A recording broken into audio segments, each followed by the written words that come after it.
9:30 થયા છે અને અમે પહોંચી ગયા છીએ સ્કૂલ કેમ્પસમાં. આજે છે દીકરાની પીટીએમ એટલે પેરેન્ટ્સ ટીચર મીટિંગ માટે, અને જોઈએ શું કમ્પ્લેન આવે છે કે શું સારી વાત આવે છે અને આજની મીટિંગમાં શું થાય છે. તો અમે પહોંચી ગયા છીએ સ્કૂલ કેમ્પસમાં અને પીટીએમ અટેન્ડ કરવા. દીકરો પણ સાથે છે. આમાં દોડાદોડી થઈ ગઈ છે. ફટાફટ કામ પતાવીને સ્કૂલ આવવાનું થયું છે. હવે જોઈએ કેટલા વાગે ફ્રી થઈએ. Yes, well, आपने आई अंडरस्टैंड कि मेरे को पेपर होता है लिखने के लिए चाहिए, बट रेगुलर डे में रहती है.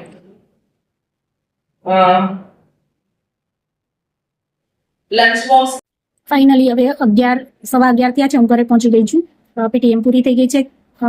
એઝ યુઝ્યુઅલ દર વખતની જેમ જ દીકરાના ક્લાસ ટીચર અને બીજા સબ્જેક્ટ ટીચર્સને મળવાનું થયું. એટલે દીકરાનું અભ્યાસમાં ખૂબ સારું છે, ગ્રાસ્પિંગ પાવર સારું છે. આ બધી વાતો તો હોય જ, પણ સાથે આ એક કમ્પ્લેન જે લગભગ કેજીથી ચાલી આવે છે, એક જ કે ટોકેટિવ છે. અને જ્યારે એનું વર્ક પૂરું થઈ જાય ત્યારે એને કંઈક કંટાળો આવે, એટલે કંઈક એક્ટિવિટી કરવા જોઈએ, એક્ટિવ રહેવા જોઈએ, એટલે એ બીજાને ડિસ્ટર્બન્સ ઊભું કરે છે, જે ખરેખર ખોટી વાત છે. એના માટે મેં ઘણી વાર સમજાવ્યું છે અને ટીચરોને પણ કીધું છે, પણ ક્યારેય ખોટી વાતમાં મેં મારા બાળકનું ત્રાણું નથી લીધું. પણ જ્યારે પણ પીટીએમમાં જવાનું થાય ત્યારે માતા પિતાની એવી કમ્પ્લેનો સાંભળવા મળે કે એક વિચાર આવે કે માતા પિતા બાળકને અહીં સ્કૂલમાં સુવિધા લેવા મોકલે છે કે શિક્ષણ લેવા, એ જ ના સમજાય. પંખા ધીમા ચાલે છે કે ટોયલેટ ગંદા હોય છે, તો ટોયલેટ તમારા બાળકને દરેક માતા પિતા શીખવાડે સેફટી મેન્ટેન કરતા, ફ્લશ કરતા, તો કદાચ દરેક પોતાની રીતે જો હાઇજીન મેન્ટેન કરે તો એમને વસ્તુની સુવિધા સારી મળે. બીજી વાત એ આપણે યાદ રાખવું જોઈએ કે અહીં આપણે શિક્ષણ લેવા માટે બાળકને મોકલીએ છીએ. ત્રીજી વાત, ઘણા મા બાપની ફરિયાદ હોય કે બેગનો વજન બહુ લાગે છે, બુક ઓછી કરવી વગેરે વગેરે. ત્યારે મને એવું થાય કે જે માતા પિતાને પોતાના બાળકની આટલી ચિંતા હોય, આટલા કન્સલ્ટ હોય, તેને કેટલું વજન લાગે છે, આ તે વગેરે, કારણ કે દરેક સ્કૂલો એનઈપી 2020 મુજબ બાળકના વય કક્ષાને અનુરૂપ જ બેગમાં વજન મુકાવી શકે અને એટલું જ વજન નિર્ધારિત કરતા હોય છે. અને દરેક શિક્ષકો પણ સ્કૂલ પણ એ મેનેજ કરતી હોય છે કે બને એટલું બાળકને ઓછું બર્ડન પડે. તેમ છતાં માતા પિતાની એટલી બધી ફરિયાદો હોય, ટીચરો સામે એટલી બધી કમ્પ્લેન્ટ્સ હોય, પણ એક વિચારવાનું છે કે આપણા ઘરમાં એક કે બે બાળક હોય છતાં આપણે સાંજ પડે થાકી જતા હોય છે. તો જ્યાં શિક્ષકને એક સાથે એક ક્લાસમાં 30 કે 40 બાળકને સાચવવાના હોય ત્યારે એ શિક્ષક વિશે પણ વિચારવું જરૂરી છે. બીજું, દરેક વાત જ્યારે આપણું બાળક આપણને આવીને કહે છે, જરૂરી નથી કે સાચી જ હોય. ઘણી વખત બાળક પોતાને ન ગમતી વસ્તુ માટે પણ આનાકાની કરતું હોય ને ક્યારેક ટીચરનું નામ આપી દેતું હોય. આવું બને, બાળક છે, એ કરી શકે. એટલે મોટાભાગે એવા ઈગોમાં કે મારું બાળક ખોટું બોલે જ નહીં, આમ કે એવું ન હોય. બાળક પોતે પણ પોતાના બચાવ અને બાળવયે આવી સહજ ભૂલો કરતા જ હોય. તો બાળકનું ઉપરાણું લઈ સીધું શિક્ષકો પર તૂટી પડવું અથવા તો ફરિયાદો કરવી એ યોગ્ય નથી, કારણ કે દરેક માતા પિતા પોતાના બાળકની ખૂબીને નબળાઈ બંને જાણતા જ હોય છે. એટલે એવો ડોળ કરી ટીચર પર હાવી ન થવો જોઈએ. બીજી વાત કે જે માતા પિતાને એના ખભા પરના વજનની આટલી ચિંતા થાય છે, એની સુવિધાની આટલી ચિંતા થાય, એ જ માતા પિતા બાળકના ડબ્બામાં જ્યારે પેકેટ ફૂડ તોડીને નાખે છે ત્યારે એના સ્વાસ્થ્યની ચિંતા નથી થતી.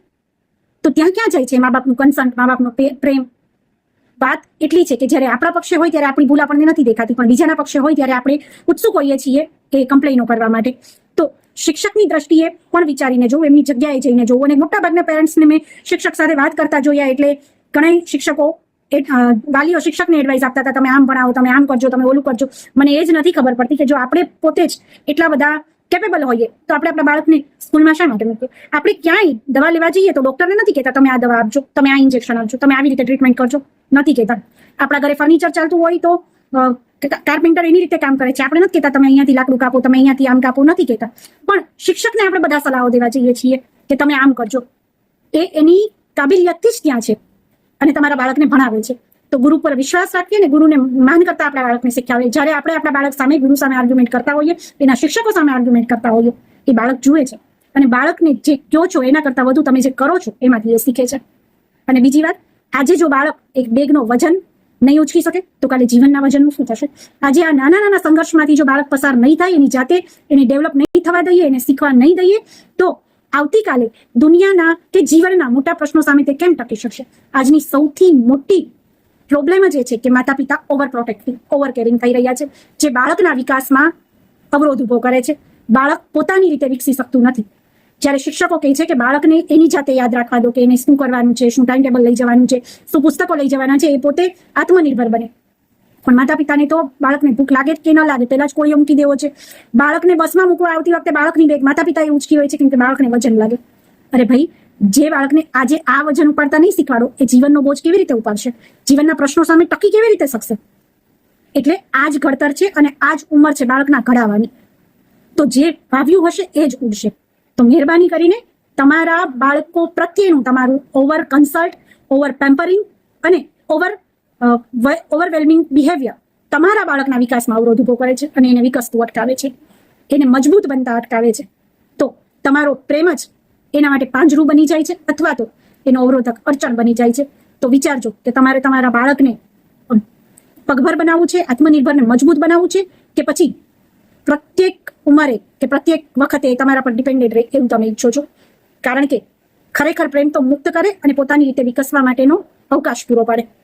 તો હવે પછી તમારા બાળકના ડબ્બામાં પેકેટ ફૂડ ખોલીને નાખતા હો ત્યારે પણ જે પ્રેમ તમે શિક્ષકો સામે, જે કન્સલ્ટ તમે શિક્ષકો સામે ફરિયાદ કરવામાં દેખાડો છો, એ પ્રેમને એક કન્સલ્ટ વિશે વિચારજો અને તમારા ઓવર ટેમ્પરિંગ બિહેવિયર વિશે વિચારજો કે ખરેખર આ તમારો પ્રેમ છે કે પછી એના માટે અડચણ. ત્યાર પછી આ બિહેવિયર કરજો અને ગુરુની રિસ્પેક્ટ કરી બાળકને પણ એ શીખવજો અને ક્યારેય બાળકની વાત માનીને ઉપરાણા લઈને શિક્ષકોની ફરિયાદ લઈને ના જતા. કારણ કે ઘણી વખત આપણા બાળકો વિશે આપણે બધું જ જાણતા હોઈએ છીએ, તે છતાં પણ આપણે શિક્ષક પર હાવી થવા જઈએ છીએ. તો આવું ન કરતા, કારણ કે આ બાળક માટે એક ખોટો સંદેશ આપે છે બાળકને અને ખોટી સમજ ઊભી કરે છે.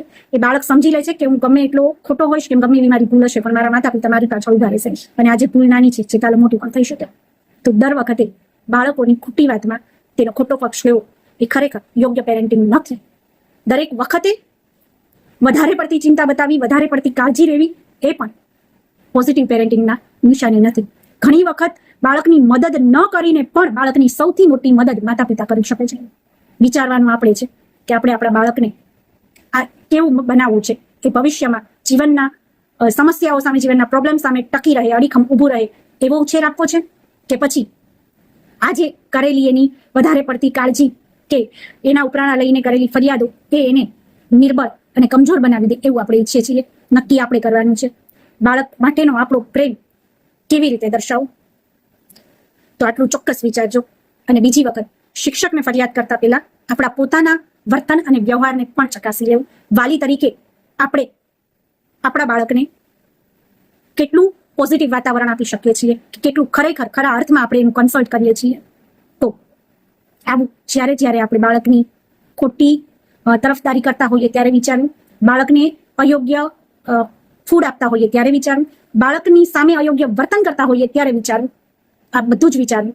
તો વાલી તરીકે પહેલા આપણી જાત માટે આપણે ફરિયાદ કરવી, પછી અન્ય કોઈ સામે ફરિયાદ ઊભી કરવી. અને આટલું વિચારશો ને તો ક્યારેય કોઈ ખોટી ફરિયાદ તમે નહીં કરો ને ખોટો પક્ષ નહીં લ્યો તમારા બાળકનો, જે તમારા બાળક માટે, એના ઉછેર માટે ખૂબ જરૂરી છે.